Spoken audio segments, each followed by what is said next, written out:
Yeah, I mean, we just released episode 5, which takes place in Colorado, and now we're on the home stretch for the season finale, which will take place in Japan. And that's unfortunately all we're gonna say about Japan right now. But the reason why we're here and why we brought out Michael as well is Colorado really marks a merging point where the story of Hitman starts to surface and people start to realize, oh wow, there's something big going on. Well, first of all, we thought we'd do like a really ambitious episodical storyline this time, something that could, potentially play out in multiple seasons. At the same time, we also wanted, that's the main storyline, but there's also the missions, which are much more self-contained. Obviously, they're connected to what's going on in the overarching storyline, but it's also these little pocket universes with their own narratives and their own main characters.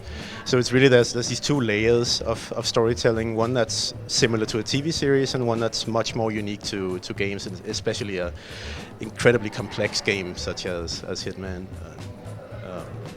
It's actually a good question. I'm not sure I entirely remember why we put it in Colorado, but we needed a remote place where a militia would have a secret training ground, a private illegal militia.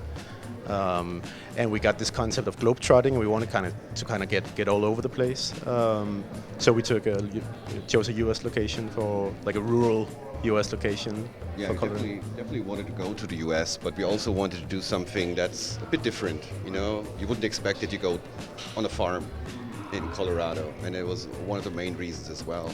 And I think Colorado also has a hint of Hitman Absolution in it, just this little of Americana vibe, and that's also something we wanted to incorporate into Colorado. Yeah. Well, I think Hitman is all about replay, right?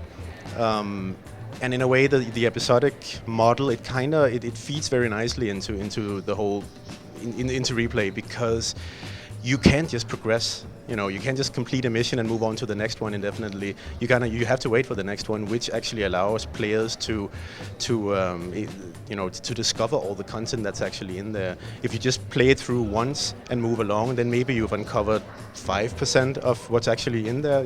All the cool, unique stuff you can actually do.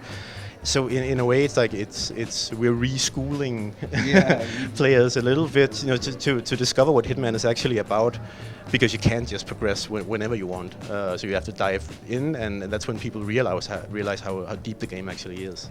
Well, we haven't announced a specific date yet, but it will be this year for sure, and we're gonna announce it shortly. Actually, we're just gonna say right now, and after that, we're gonna release the whole season on a disc in January.